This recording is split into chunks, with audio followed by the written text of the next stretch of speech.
administration, there was obviously the strengthening of democracy as it progressed.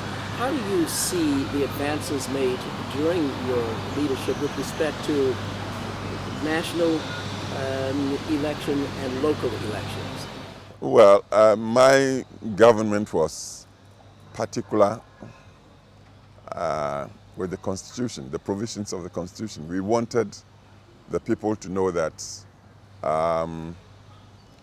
in fact, the state itself was defined by the Constitution, which also put in place the checks and balances system. So nobody could hijack the power of the state. And so my government was particular in drawing people's attention to the provisions of the Constitution. And the government tried very hard to empower the institutions of states, like strengthening the judiciary and also modernizing it. We introduced the electronic systems into the courts.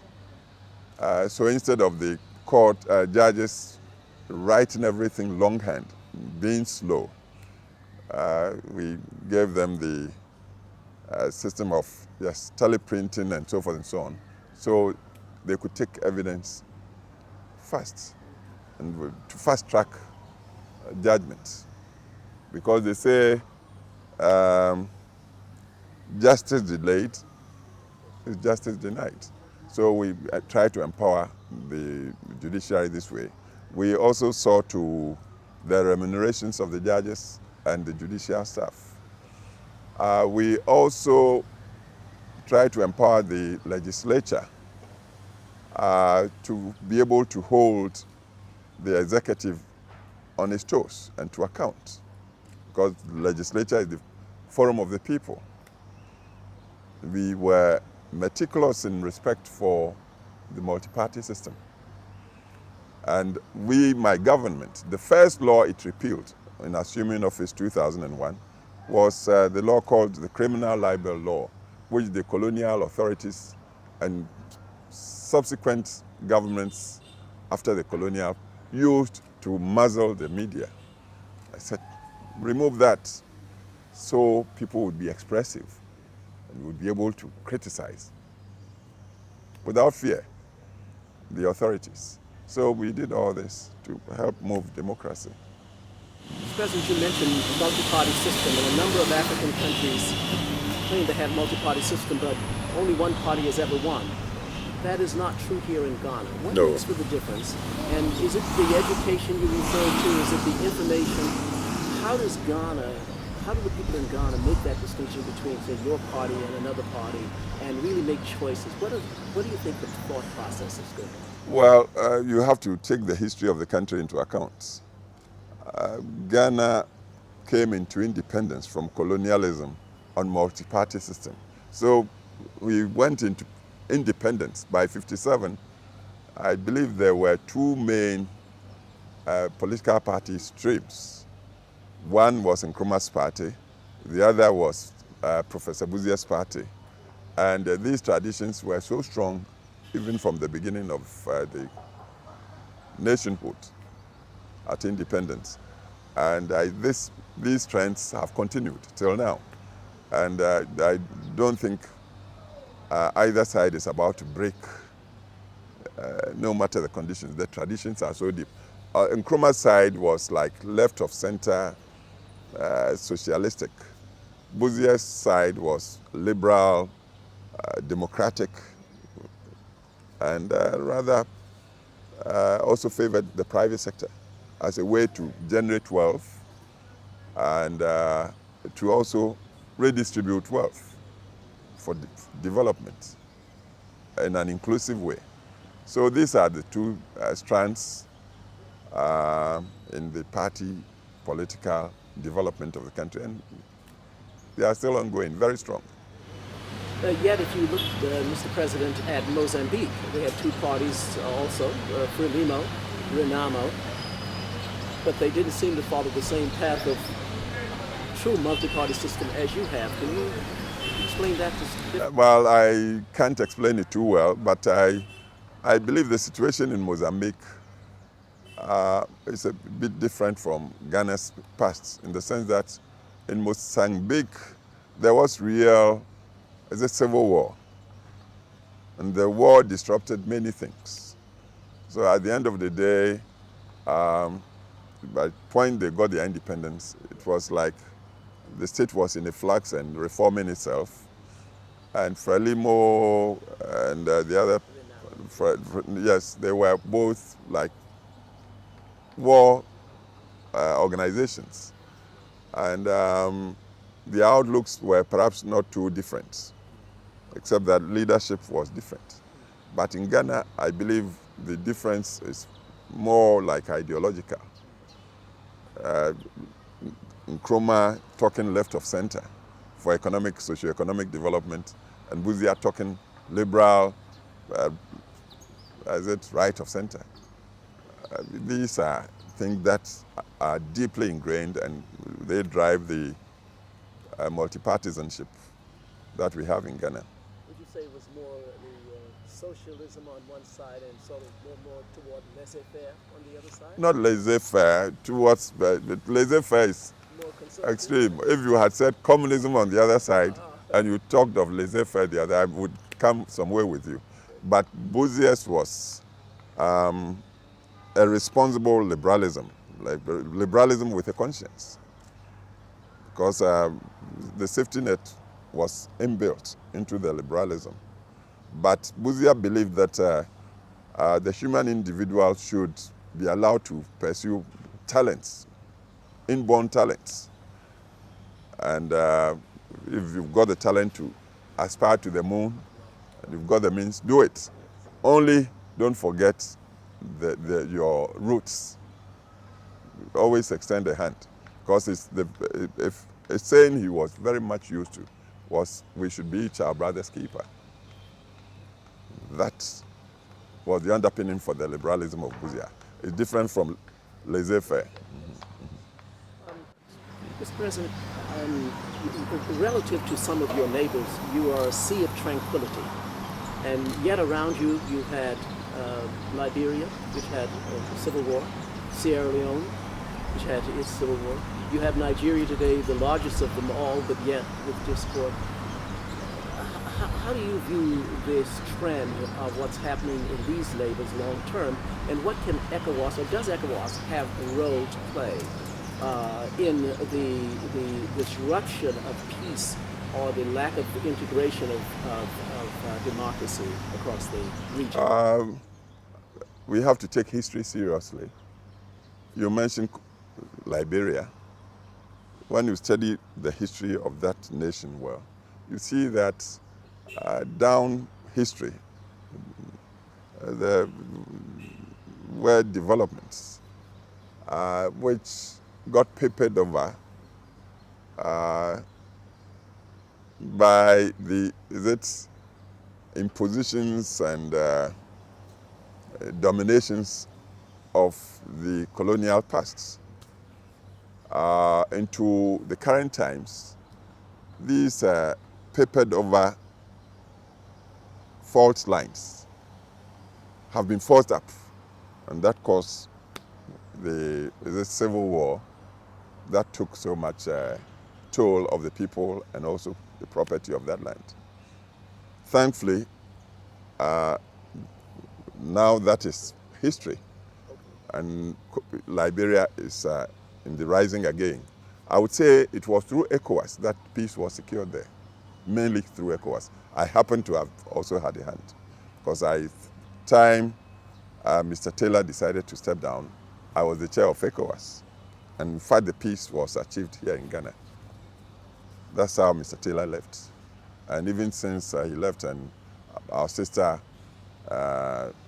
Johnson Sirleaf assumed office and I was still in power, Ghana supported her in restoring some of the basic things to facilitate her taking power firmly in that country. Same in Sierra Leone. Again, you see history at work, and there, ideology gone astray. People were posturing on ideologies they hadn't studied, they didn't understand. And so they did some wild things in that country. Fortunately, again, that's behind Sierra Leone, and Sierra Leone is a full-blown active member of ECOWAS, contributing its quota for the evolution of the region. Côte d'Ivoire was another matter. It's perhaps the richest of the Francophone countries. And it was very stable and peaceful. But a whole lot depended on, is it the greatness of one man? And everybody sort of hung around him. With his going, we saw disruptions because the country was trying to adjust to the necessity of using the multi-party system to govern itself. Very strong personalities emerged. They couldn't make the peace, and the soldiers came in, and then a whole lot of confusion, which reduced Côte d'Ivoire. But again, through elections, now I believe that country has attained a measure of stability, and it looks like it's going to succeed. And we wish it well, because for a long time, and even now, I believe it enjoys the highest per capita income with diversified agriculture. So it's a country of great prospects, next door to Ghana. Nigeria is a mighty, mighty nation of population of over 160 million,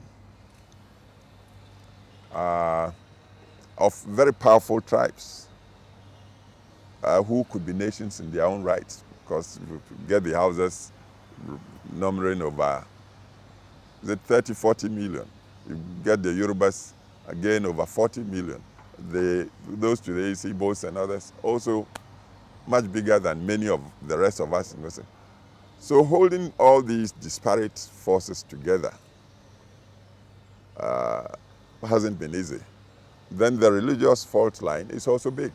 The north, for instance, is largely populated by Muslims with their traditions, very deeply ingrained cultural values. And then the south is so mighty, again, with mainly Christian, and so problems. It's not easy. But again, I sense a real prospect of a nation that will come together, because everybody and all the different sides are aware that together they make perhaps the mightiest nation on the whole continent of Africa, and they love that, they like it.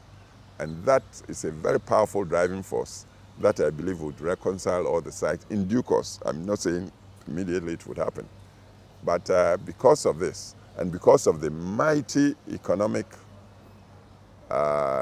entity it represents, I believe they will come together and hold for the good.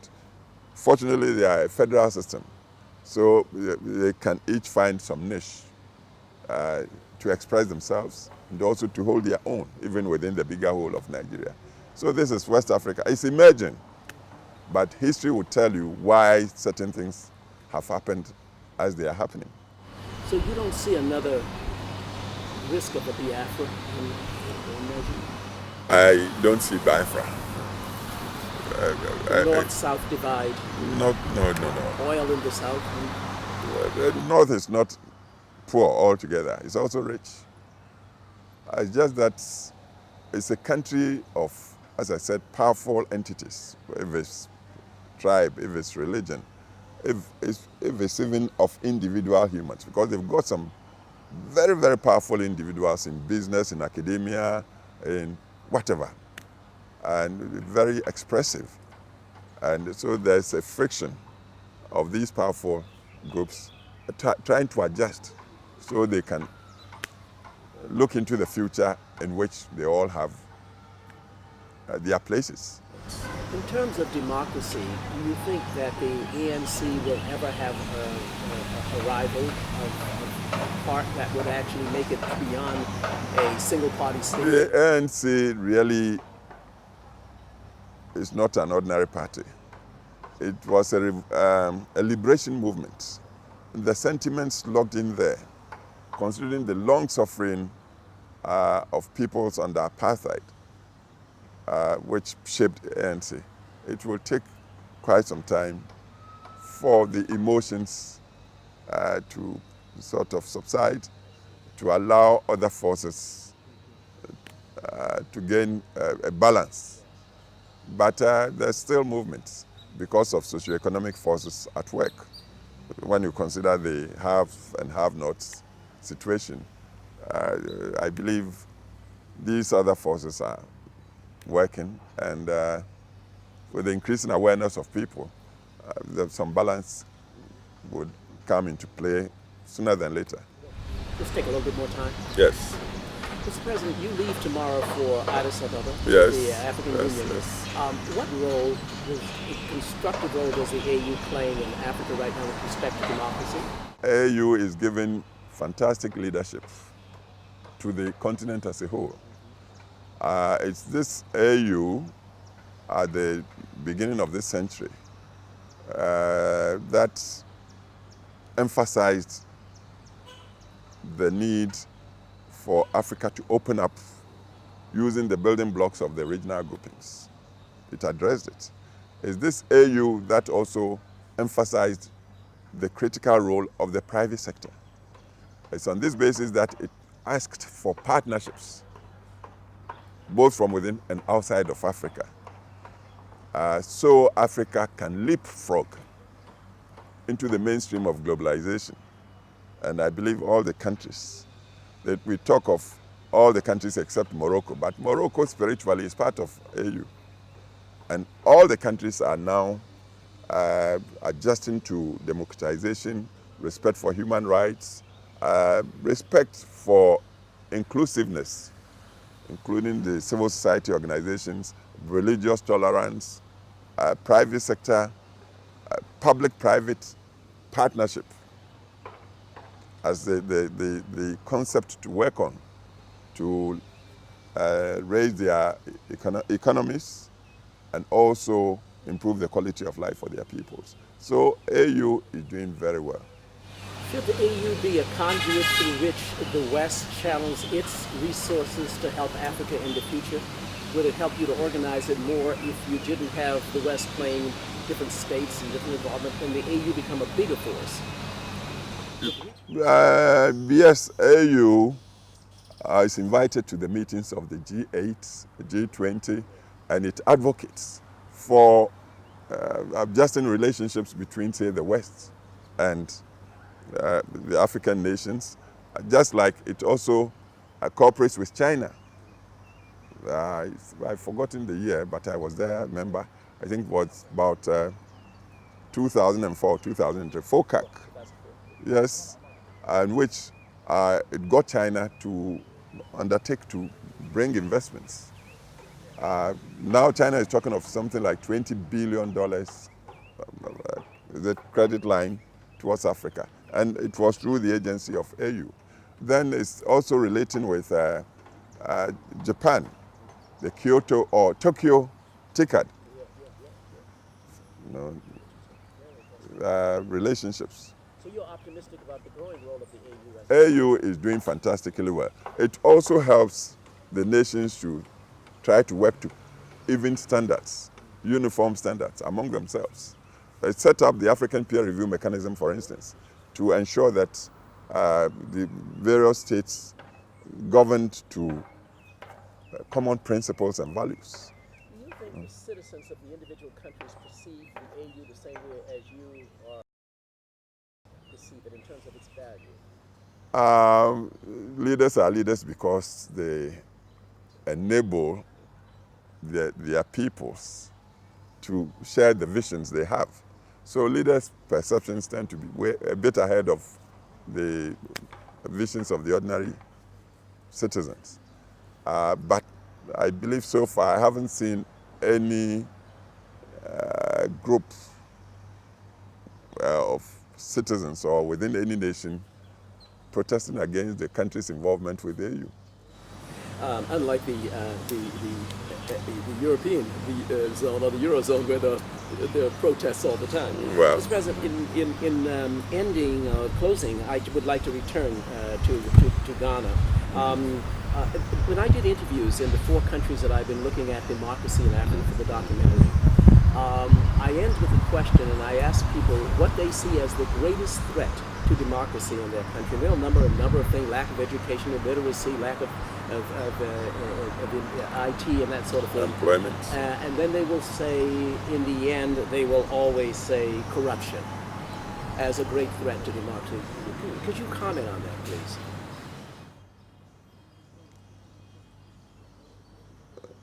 If corruption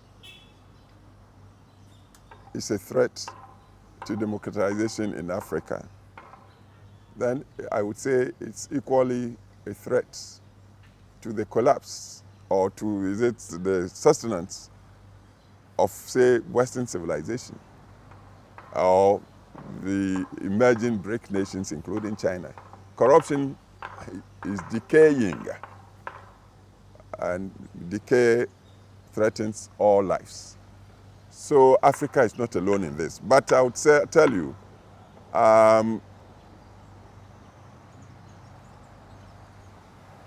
Africa, until recently, was like the backwaters of global civilizations. Africa was used as source of raw materials, with all due respect, even of slave labor. Everybody exploited Africa, and Africans were not allowed to emerge with the dignities and freedoms that I would say are implanted by nature. And so when Africa gained independence just barely 50 years ago,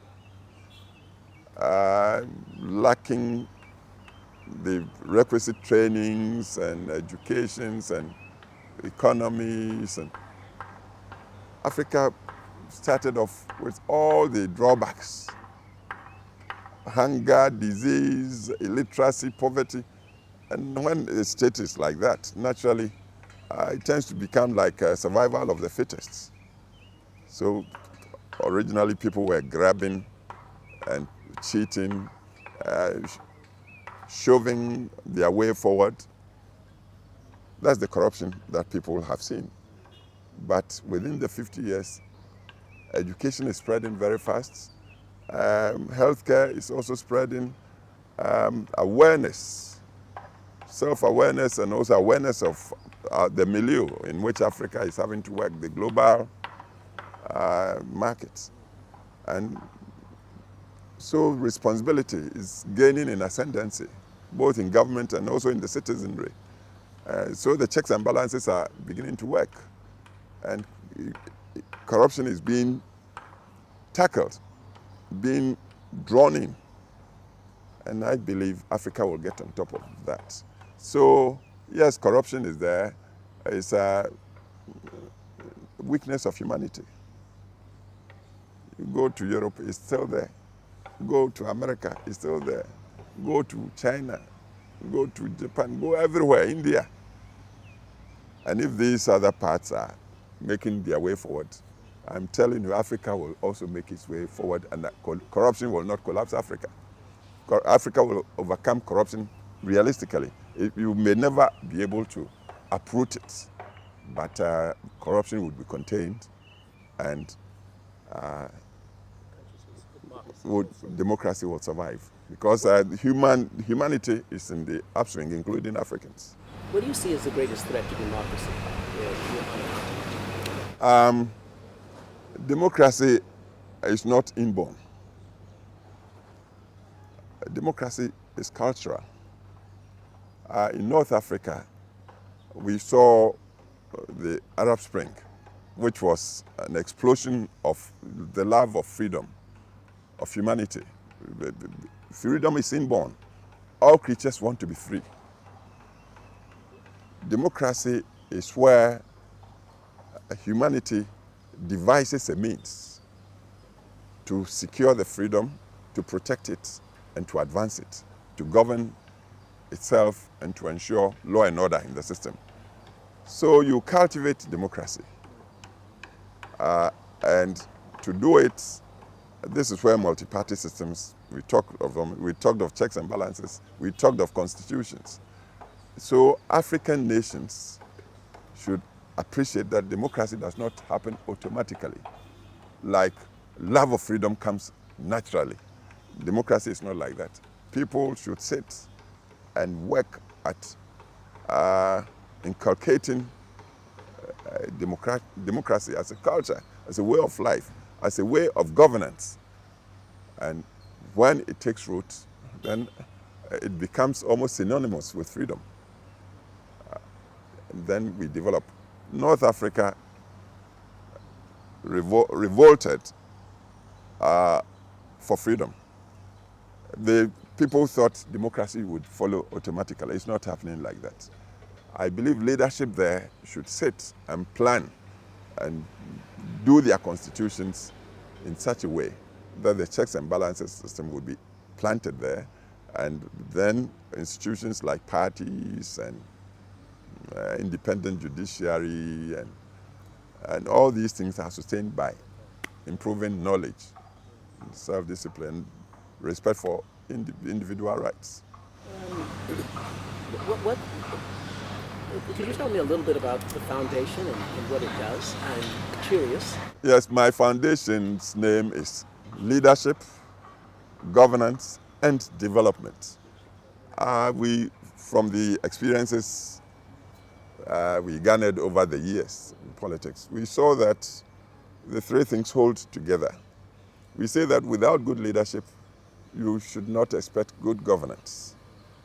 And it's good governance that creates the atmosphere and the framework that engenders the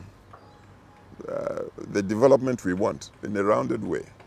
That would attract the investor, for instance. When the investor is coming, says good governance, when I put my money there, would it be protected? Would it be secure? Would I have a judicial system that would give fast-track justice so I would protect my investment? That I would take my dividends out of the country legitimately.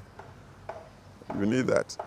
It's good governance that again creates the atmosphere of thought and expressiveness. So you get individual initiative.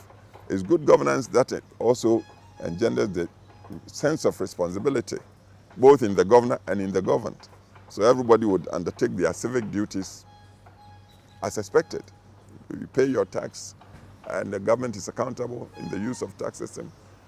So, but the early parts of post-independence Africa, this wasn't too appreciated. That's where the dictators sort of thrived, the strongmen, the coup d'etats, unaccountable governance, and that is a phase that should go. But in its place, we want to nurture our youth to appreciate that you want some of the good life of the world, then apprenticeship is critical. Leadership does not fall like ripe mango for you to pick and eat. You nurture yourself into it. You should know power is in the people. So how do you get the people to entrust their power to you? And when they give it to you, how you account for it? How do you use it to better the life, the quality of life? As an African leader, do you resent the West trying to impose its model of democracy on Africa? Well, I resent anybody who would try to impose himself, his ideas or culture on me. And it's not only the West. Power hates vacuum. And if anybody comes and sees that you do not know what you are about, they will try to make a monkey of you, use you. And I naturally object to that. Yeah. But for you to keep such people at bay, you should know what to do with yourself. when you know what you are doing with yourself, I tell you, neither the West nor the East will try to take you for a ride. You negotiate well. Mr. President, thank you very much. Thank you, my Appreciate friend. your time. Thank you, generosity with Professor. your time. Thank you for coming.